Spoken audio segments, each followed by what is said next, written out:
بسم الله الرحمن الرحيم. الحمد لله رب العالمين، والصلاة والسلام على رسوله النبي الكريم محمد وعلى آله وصحبه أجمعين ومن تبعهم بإحسان ودعا بدعوتهم إلى يوم الدين. أما بعد، فقال الله سبحانه وتعالى: فأعوذ بالله من الشيطان الرجيم. بسم الله الرحمن الرحيم. الحمد لله رب العالمين الرحمن الرحيم مالك يوم الدين إياك نعبد وإياك نستعين اهدنا الصراط المستقيم صراط الذين أنعمت عليهم غير المغضوب عليهم ولا الضالين آمین. صدق اللہ العظیم. محترم ناظرین، السلام علیکم ورحمۃ اللہ وبرکاتہ. جیسا کہ آپ جانتے ہیں کہ سورہ فاتحہ کے تعلق سے گفتگو چل رہی ہے، اور سابقہ نشست میں گفتگو ایاک نعبد و ایاک نستعین میں چل رہی تھی، نستعین کے تعلق سے چل رہی تھی کہ آپ کو یہ بات سامنے آئی آپ کے کہ اللہ تبارک و تعالیٰ نے سورہ فاتحہ کے آغاز میں اپنی حمد و ثنا کا ذکر کیا، اللہ کی تعریف و ستائش کا ذکر کیا، اس کی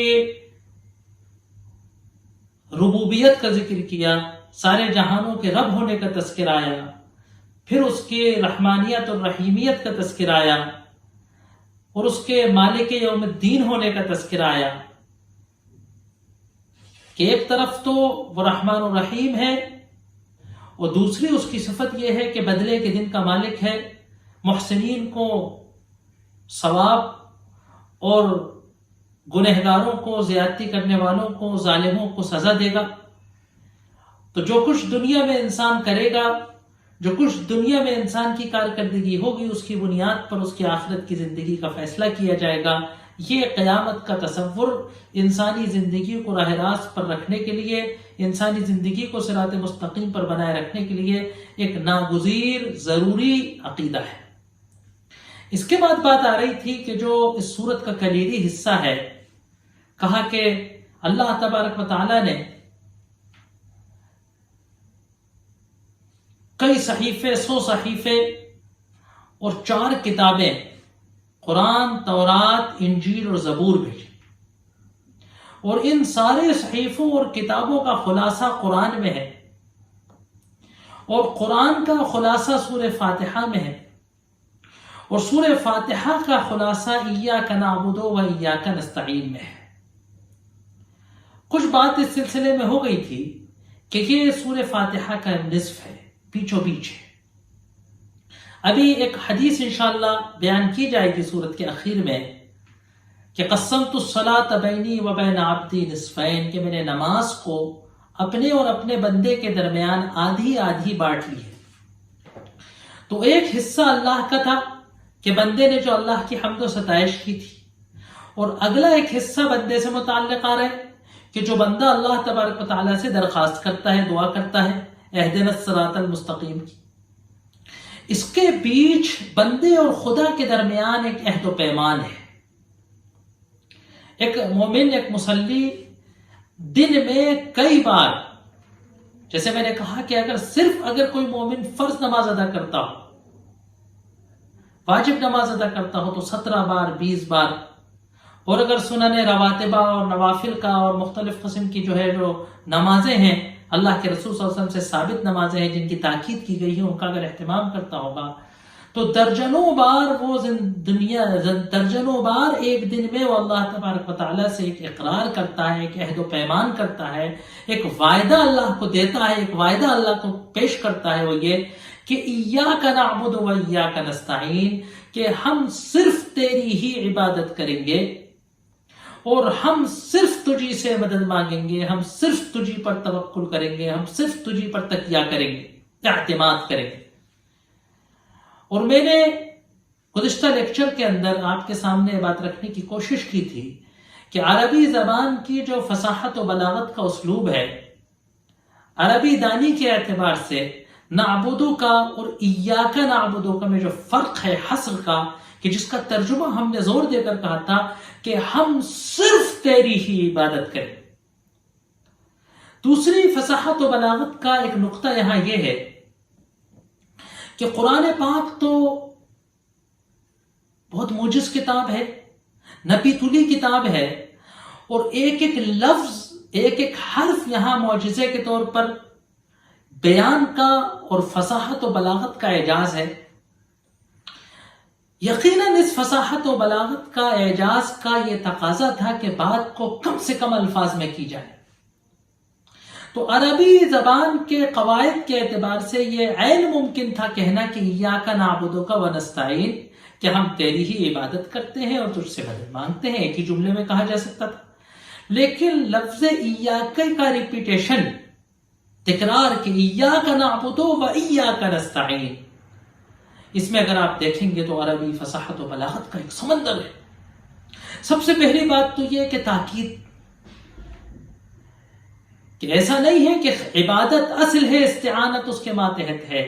یہ دو اصل باب ہیں، دونوں کو اللہ تبارک و تعالیٰ نے الگ ذکر کیا، مستقل حیثیت سے ذکر کیا کہ ہم صرف تیری ہی عبادت کرتے ہیں اور تجھی سے استعانت کرتے ہیں، نہیں، ہم صرف تیری ہی عبادت کرتے ہیں اور ہم صرف تجھی سے استعانت کرتے ہیں۔ عبادت کا مقصود بھی تو ہی ہے، عبادت کا ٹارگیٹ بھی تو ہی ہے، اور استعانت کا ہدف بھی تو ہی ہے۔ استعانت کا بھی تو، اصل استعانت صرف تجھ سے ہے باری تعالیٰ، تو صرف اللہ تبارک و تعالیٰ عبادت کا بھی حقدار ہے، اللہ تبارک و تعالیٰ استعانت کا بھی حقدار ہے۔ بات یہ ہوئی تھی کہ عبودیت جو ہے، عبادت کی حقیقت کیا ہے؟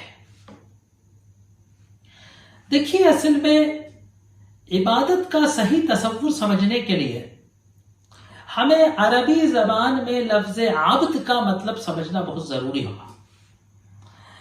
بعض وقت کیا ہوتا ہے کہ بار بار ہم تفسیر میں اس بات کو بیان کرنے کی کوشش کرتے ہیں اپنی گفتگو میں۔ دیکھیے، کچھ الفاظ عربی کے ایسے ہیں، غور سے سنیے گا بات کو، کہ کچھ الفاظ عربی کے ایسے ہیں جو اردو میں ہو بہو آ گئے ہیں، اردو زبان کا بھی لفظ بن گئے۔ انہی الفاظ میں سے ایک لفظ عبادت ہے۔ ہم عبادت کا لفظ جب ہمارے ذہن میں آتا ہے تو آٹومیٹکلی ہمارے دماغ کے اندر وہ اس کا مفہوم ہمارے ذہن کے اندر نقش ہو جاتا ہے جو اردو میں اس کا مراد ہے۔ اردو میں ہم عبادت کہتے ہیں عبادت کرنے کو، نماز پڑھنے کو، روزہ رکھنے کو، تلاوت کرنے کو۔ یقیناً یہ عبادت کا سب سے افضل ترین مقام ہے نا۔ یہ جو ہے جس کو کہا جاتا ہے نا، یہ مظاہر عبادت ہے، یہ رمز عبادت ہے، یہ عبودیت کی علامت ہے، نشانی۔ لیکن عربی زبان میں جو عبادت کا وسیع مفہوم ہے وہ اس اردو کے عبادت سے کہیں زیادہ وسیع، لہذا وہ ذہن میں ہمارے بات آئے، وہ عبودیت کا صحیح تصور ہمارے دماغ میں قرآن کے لفظ عبادت اور قرآن کے لفظ عبودیت میں آنے کے لیے ضروری ہے کہ ہمیں عربی زبان میں لفظ عبد کا جو کنسیپٹ ہے، عبد یعبد عبدن، اسی سے عبادت بنا ہے، اسی سے عابد بنا ہے، اسی سے معبود بنا ہے نا، اسی سے عابد بنا ہے، اسی سے عبید بنا ہے نا۔ آپ نے حدیث سنی ہوگی کہ اللہ کے رسول فرمایا کہ خیر الاسماء ما عبد و حمد، سب سے بہترین نام لوگوں کے وہ ہیں کہ جس میں اللہ کی عبودیت کا تذکرہ ہو۔ عبداللہ سب سے بہتر نام ہے، عبید اللہ سب سے بہتر نام ہے، عبد الرحمن اچھا ہے، وحمد، اور وہ نام کہ جس میں اللہ کی تعریف یا اللہ کے تعریف کرنے والا ہو، حامد ہو، حماد ہو، احمد ہو، محمد ہو، تو یہ نام سب سے بہتر۔ تو لفظ عبد جو ہے وہ عربی زبان میں کہتے ہیں غلام کو، اور عبودیت کہتے ہیں غلامی کو۔ دنیا میں جب نظام عبودیت، غلامی کا نظام جب دنیا میں رائج تھا، ابھی چند دہائیوں پہلے تک، تو آپ کو معلوم ہونا چاہیے کہ شریعت کے اندر، عبودیت کے اندر کیا تھا کہ کچھ لوگ جو غلام ہوتے تھے، تو غلام نہ اپنے وقت کا مالک ہوتا ہے، نہ اپنی دولت کا مالک ہوتا ہے، نہ اپنی مرضی کا مالک ہوتا ہے۔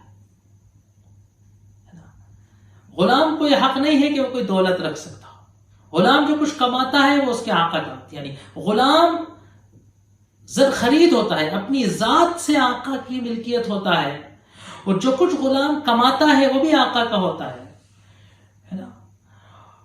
غلام اگر نکاح کرنا چاہے تو آقا کی اجازت کے بغیر نہیں کر سکتا ہے نا۔ یعنی غلام کو نہ اپنے نفس پہ، نہ اپنے مال پہ، نہ اپنے اختیار پر، اپنے وقت کا بھی مالک نہیں ہوتا۔ اسی لیے شریعت کے اندر غلام پر جمعہ واجب نہیں ہے، غلام پر جہاد واجب نہیں ہے، کیونکہ اگر اس کا آقا اجازت نہیں کرتا تو وہ ایسا نہیں کر سکتا۔ تو غلام وہ ہے کہ جو نہ اپنی مرضی کا مالک ہوتا، نہ اپنے مرضی پر اس کو اختیار ہوتا، نہ اپنے وقت کا مالک ہوتا، نہ اپنی دولت کا مالک ہوتا۔ ایک بندہ مومن جب اپنے آپ کو اللہ کا غلام تصور کرتا ہے، جب وہ اپنے آپ کو اللہ کا عبد کہتا ہے، اور جب وہ کہتا ہے کہ میں عبودیت میں ہوں، جب میں کہتا ہے کہ میں اللہ کی عبادت کرتا ہوں، تو اس کے ذہن میں تصور ہونا چاہیے کہ اگر ہم خالی نماز کو عبادت سمجھیں گے تو یہ تو بڑی مزے کی عبودیت ہو جائے گی۔ بہت اخلاص سے بھی اگر نماز پڑھی تو 15-20 منٹ لگیں گے، 5 نمازیں پڑھنے میں 1.25 گھنٹہ لگے، تو معلوم ہوا صاحب 1.5 گھنٹے کا غلام 23.5 گھنٹے چھٹا، 22.5 گھنٹے چھٹا۔ اگر صرف روزے کو ہم عبادت سمجھیں گے تو 1 مہینے غلام 11 مہینے آزاد۔ اگر ہم خالی زکوٰۃ ادا کرنے کو عبادت سمجھیں گے تو 2.5% مال میں ہم اللہ کے غلام، 97.5% میں ہم آزاد، جو چیز چاہے کریں، جیسی چیز چاہے کھائیں، جیسی چیز چاہے کمائیں۔ یہی جو عبادت کا غلط تصور ہے، یہی جو عبادت کا صحیح استحضار، غلط تصور بھی اگر میں نہ کہوں، کہ یہ جو عبادت کا صحیح استحضار ہمارے دل و دماغ میں نہیں ہے، اسی نے ہماری زندگی کو جس کو کہتے ہیں نا دوہری کردار کا حامل بنا۔ سب سے بڑا مسئلہ آج جو ہے ہماری زندگی کے اندر، ان لوگوں کی زندگی کے اندر کہ جو اپنے آپ کو دیندار سمجھتے ہیں، ان لوگوں کی زندگی کے اندر کہ جو اپنے آپ کو اسلامی شریعت پر اللہ کی عبادت کرنے والا سمجھتے ہیں۔ ہماری زندگی، اگر آپ غور کریں گے اپنی زندگی پر، اگر آپ غور کریں گے آپ کی زندگی پر، تو ہم ڈوئل کیریکٹر میں، دوہرے کردار میں جی رہے ہیں۔ ایک طریقے سے ہم اللہ کے غلام بھی ہیں، اور ایک طریقے سے ہم آپ خودی کا اور خودسری کے مرتکب بھی ہیں، ہے نا۔ ہم مسجد میں تو اللہ کے غلام، ہم رمضان میں تو اللہ کے غلام ہیں، لیکن ہم دکان پہ خود آزاد ہیں۔ ہم معاشرتی زندگی میں اپنی مرضی کے مالک ہیں، ہم سماجی زندگی میں اپنی خواہشات کے مالک ہیں، ہم سیاسی زندگی میں اپنے سیاسی آقاؤں کے غلام ہیں، ہے نا۔ تو ہم پارلیمنٹ میں کسی اور کے غلام ہیں، ہم اسکول میں کسی اور تعلیمی نظام کے غلام ہیں، ہم عدالت میں کسی اور دستور کے غلام ہیں، اور مسجد میں ہم کسی اور آقا کے غلام ہیں۔ تو ہم ڈوئل کیریکٹر میں دوہری زندگی ہم گزار رہے ہیں۔ کیونکہ ہمیں عبودیت کا صحیح تصور ہمارے دل و دماغ میں نہیں۔ تو عبودیت کہتے ہیں عربی کے اندر غلامی کو، اور غلام وہ ہے کہ جو نہ اپنی مرضی کا مالک ہے، نہ اپنی خواہش کا مالک ہے، نہ اپنے وقت کا مالک ہے، نہ اپنی دولت کا مالک ہے۔ تو یہ ہے عبودیت کا صحیح تصور۔ تو ایاک نعبد، ہم صرف تیری ہی غلامی بجا لائیں گے، ہے نا، جس کو عربی میں کہتے ہیں کہ من المہد الی اللحد، پالنے سے لے کے قبر تک۔ بلکہ اسلامی شریعت تو مرنے کے بعد بھی نہیں ختم ہوتی، کیونکہ مرنے کے بعد بھی ابھی ہمارے تدفین تک، ہمارے قبر میں جانے تک، ہمارے بچے ہوئے مال و دولت کی وراثت کی تقسیم تک ابھی شریعت کے احکامات ہمارے دنیا کی زندگی میں، آخرت کی زندگی تو بعد کی بات، دنیا کی زندگی میں بھی ابھی مرنے کے بعد بھی شریعت کے احکامات ہم پر ابھی لاگو رہتے۔ تو یہ پوری زندگی کا استغراق، پوری زندگی ہماری زندگی کی ہر سانس، ہماری زندگی کا ہر عمل، ہماری زندگی کی ہر جنبش، ہمارا ہر نشیب و فراز، ہمارا ہر اٹھنا اور بیٹھنا، ہماری زندگی کا ہر عمل، چاہے وہ کسی بھی شعبہ حیات کا ہو، اللہ تبارک و تعالیٰ کی مرضی کے موافق نہیں ہے، اگر اللہ کی مرضی کے تابع نہیں ہے، اگر اللہ کی مرضی کے تحت نہیں ہے، اگر ہمارے ہر عمل میں اللہ کی رضا اور اس کی خوشنودی حاصل کرنا مراد نہیں ہے، مقصد نہیں ہے، تو یہ عبودیت کا دوہرا تصور ہوگا۔ کہتے ہیں کہ لفظ عبادت جو ہے 3 چیزوں پر مشتمل ہے۔ عبودیت کا تصور 3 چیزوں پر مشتمل ہے۔ ایک ہے محبت، ایک ہے الخضوع، اور ایک ہے الخوف. یعنی کسی ہستی کے تعلق سے اگر 3 تصورات جب تک ہمارے دل و دماغ میں نہیں ہوں گے تو عبادت نہیں ہو سکتی. ان میں سے اگر کوئی بھی تصور تھوڑا سا بھی ڈھیلا ہوا یا ان میں سے کسی بھی تصور میں اگر کسی اور کی شمولیت ہو گئی تو یہ شرک ہو جائے گا. اور اللہ تبارک و تعالیٰ نے کہا ہے کہ انا اغنی الشرکاء، میں عبادت کے معاملے میں شرکاء سے بے نیاز ہوں. بس جس نے عبادت میرے لیے اور کسی کے لیے کی تو میں چھوڑ دیتا ہوں. اللہ صرف اس عبادت کو قبول کرتا ہے، اللہ صرف اس غلامی کو قبول کرتا ہے کہ جو شرک کے تصور سے، شرک کے شائبے سے بھی خالی ہو، شرک کے شبہے سے بھی خالی ہو. تو 3 عناصر پر 3 چیزیں جب کسی ہستی کے تعلق سے ہمارے دل کے اندر ہوتی ہیں تب عبادت کہی جائے گی. ایک المحبت التامہ، مکمل محبت، انتہائی محبت و عظمت کا جو تصور ہے نا، کہ کسی ہستی سے ہم بے پناہ محبت کریں، ٹوٹ کر محبت کریں، بے لوث محبت کریں، چاہت کی آخری انتہا تک چلے جائیں. ہے نا، آپ نے پڑھا ہوگا، سنا ہوگا کہ ایمان کی شرطوں میں سے محبت ہے. لا یؤمن احدکم حتی یکون اللہ ورسولہ احب الیہ مما سواہما، کہ اللہ اور اس کا رسول ان دونوں کے علاوہ ہر چیز کے مقابلے میں انسان سے، اپنی جان و مال سے، اپنے اعزاء اور اقارب سے، اپنی مال و دولت سے، ہر چیز سے، اپنے اہل و عیال سے، دنیا میں اپنی جان، ہر محبت کے تصور سے بالا تر جب تک اللہ تبارک و تعالیٰ کی محبت کا تصور نہیں ہوگا تو عبادت کا صحیح تصور نہیں ہو سکتا. دوسری چیز ہے الخضوع، جھک جانا، سر تسلیم خم ہو جانا، ہے نا، بلا چوں چرا، بلا کیوں اور کیسے، کب اور کیوں، دلیل جانے بغیر، وجہ جانے بغیر، سبب جانے بغیر کسی کے حکم پر جھک جانا، کسی کے حکم پر سر تسلیم خم کہہ دینا، کسی، ہے نا، یہ صرف ایسی اطاعت اور خضوع، کسی کے لیے جھک جانا، مکمل کسی کے لیے ذلیل و رسوا ہو جانا، کسی کے قدموں میں گر جانا، کسی کی چوکٹ پہ پٹک دینا اپنے آپ کو، ہے نا، مکمل خضوع، گر جانا، اپنے آپ کو گرا لینا کسی کے لیے، یہ عبادت کی خاصیت ہے. تو المحبہ، الخضوع، اور تیسرا ہے الخوف. تو جب تک کسی سے انتہائی درجے کی محبت نہ ہو، انتہائی درجے کی اطاعت شیاری نہ ہو، اور انتہائی درجے کا خوف نہ ہو جب تک اللہ تبارک و تعالیٰ کے لیے، تو یہ عبادت ناقص مانی جائے گی.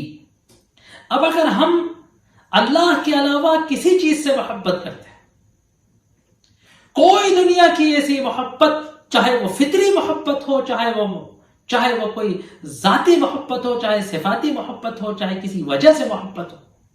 ایک فطری محبت ہے، باپ سے محبت ہوتی ہے، ماں سے محبت ہوتی ہے، والدین سے محبت ہوتی ہے، بھائی بہنوں سے محبت ہوتی ہے، خاندان و قبیلے سے محبت ہوتی ہے، ذات و برادری سے محبت ہوتی ہے.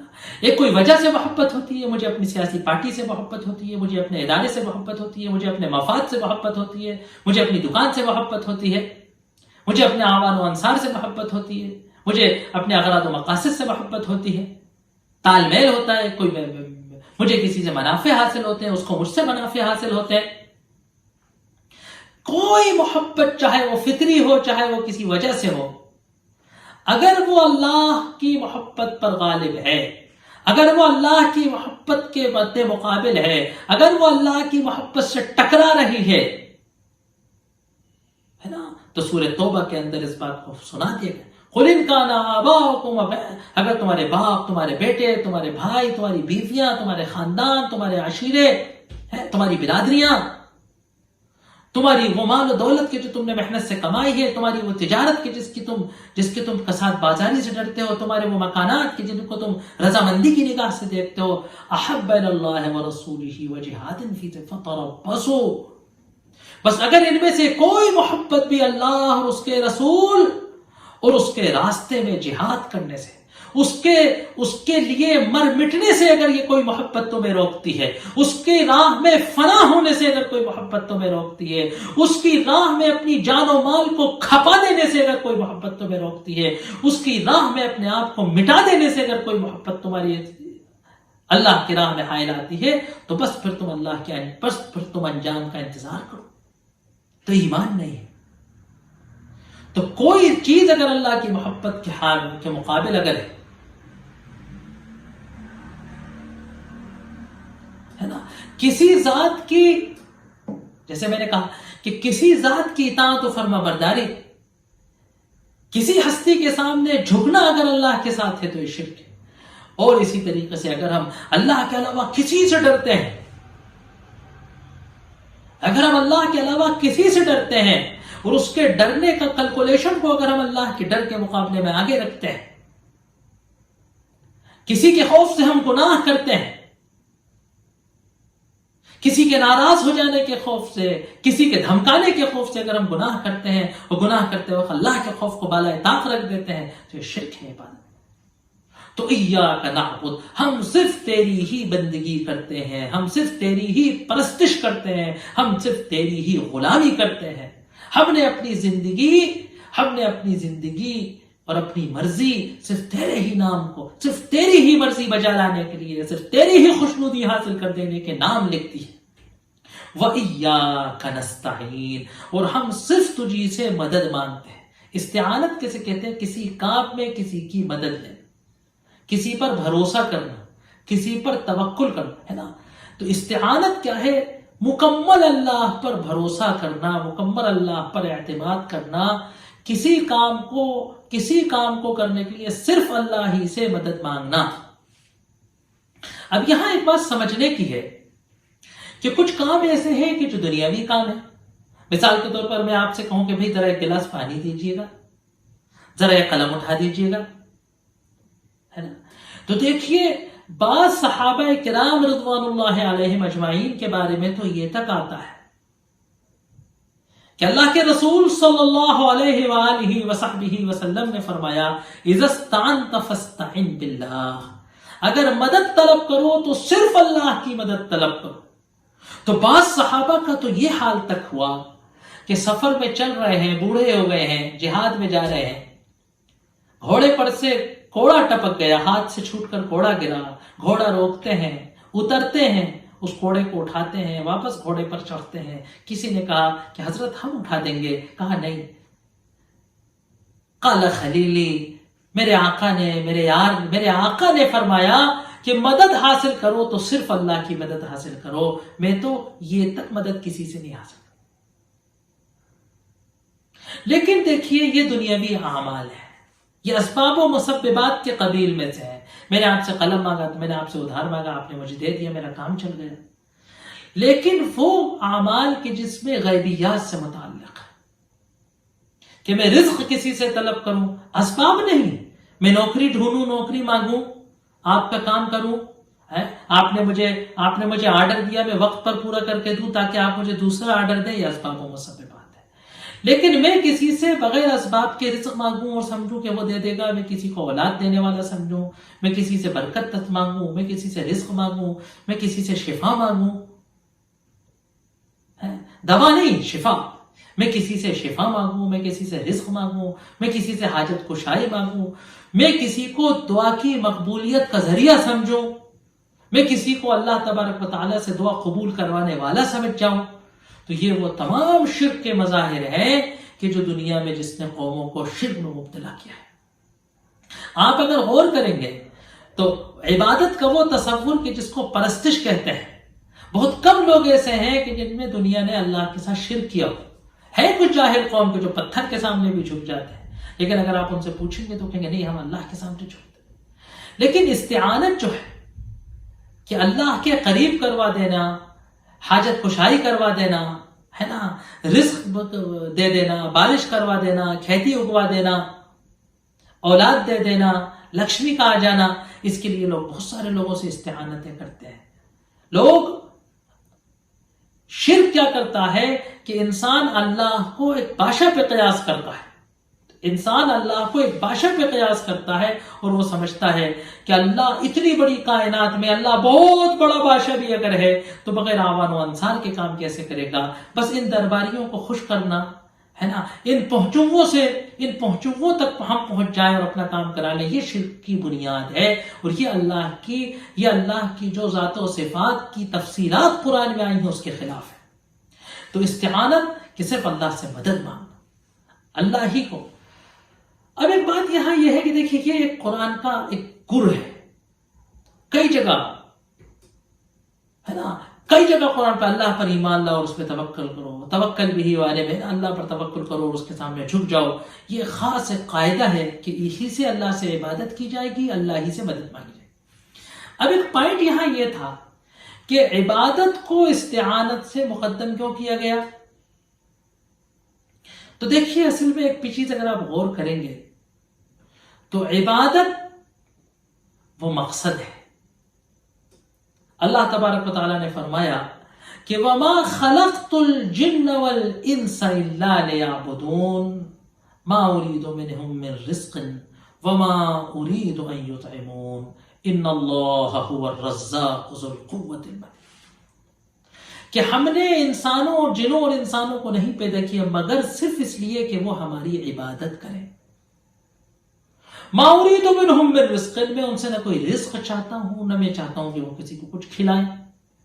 اب ایک عجیب بات ہے دیکھیے کہ انسان کی زندگی کا ایک بڑا حصہ،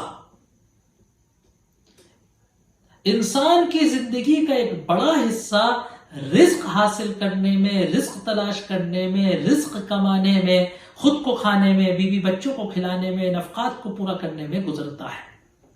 لیکن اللہ کیا کہہ رہا ہے کہ یہ انسان کی زندگی کا مقصد نہیں ہے، یہ تو ایک ضرورت ہے اس کے زندہ رہنے کی، یہ ضرورت ہے اس کے انسان کے اس دنیا میں جتنا وقت اللہ تبارک و تعالیٰ نے لکھا ہے اس دار الامتحان میں اس کے لیے 25 50 60 70 80 سال وہ گزارنے کے لیے اللہ نے سبب و اسباب کی دنیا بنائی ہے، اہل و عیال کا نفقہ فرض کیا ہے، کمانے اور کھانے کے کچھ اسباب متعین کیے ہیں۔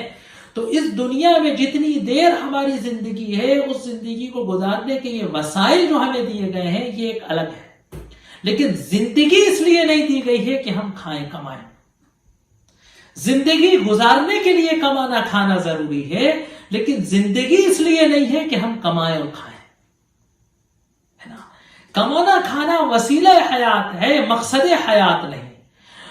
میں واقعی کہتا ہوں کہ اگر کوئی انسان صرف اس ایک چھوٹے سے نقطے کو سمجھ جائے، اور سمجھتے تو ہم سب ہیں، اگر واقعی ایک چھوٹی سی بات کسی کے دل کو لگ جائے، یقین مانیے میرا، اگر کسی کی دل کو یہ بات لگ جائے کہ کمانا کھانا، نوکری، دکان، مکان، فیکٹری، کارخانہ، کھیت، بیوی، بچے، گھر، مکان، کاروبار، تعمیر، یہ سب کچھ جو ہے وسیلہ حیات ہے، مقصد حیات نہیں ہے۔ مقصد حیات کچھ اس سے اوپر کا ہے۔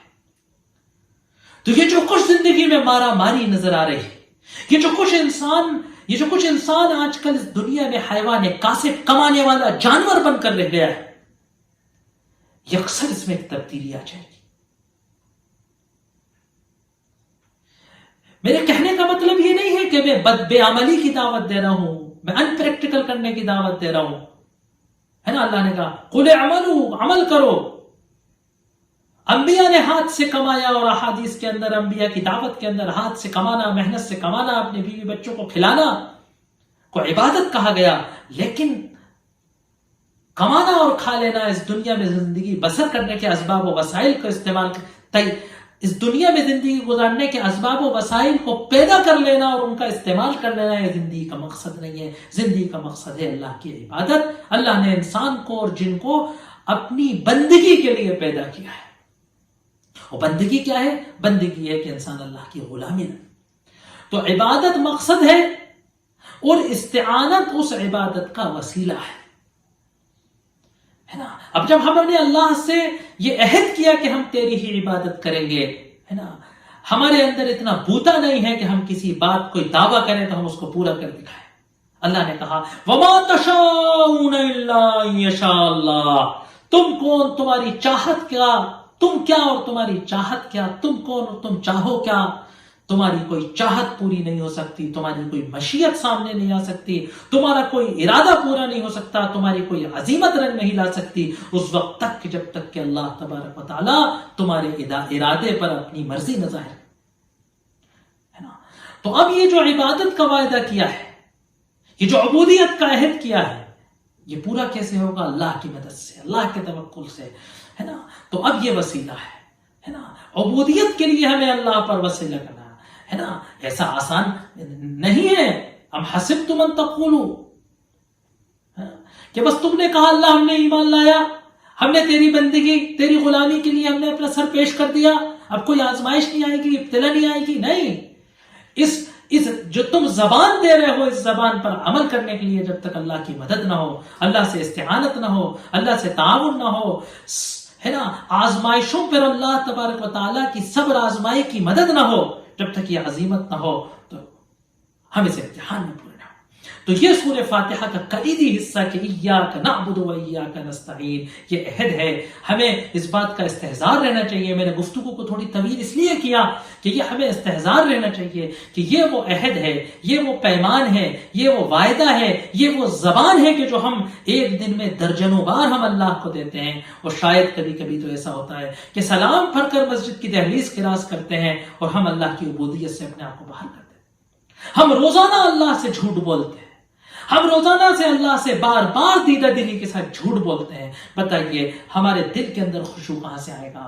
ہمارے دل کے اندر خوف کہاں سے آئے گا؟ ہم جھوٹ بول رہے ہیں اور وہ بھی اللہ سے، ہم وعدہ شکنی کر رہے ہیں اور وہ بھی اللہ کے گھر میں کھڑے ہو کر، اس کے دربار میں کھڑے ہو کر، اس کے حضور کھڑے ہو کر وعدہ لیا گیا ہے، وعدہ دیا ہے اور زبان دی ہے، اس سے پلٹ رہے ہیں. اس کے بعد انشاءاللہ سورت کا آخری حصہ بچا ہے کہ اہدنا الصراط المستقیم، وہ عظیم دعا کہ جس دعا کے لیے ہم روزانہ نماز پڑھتے ہیں.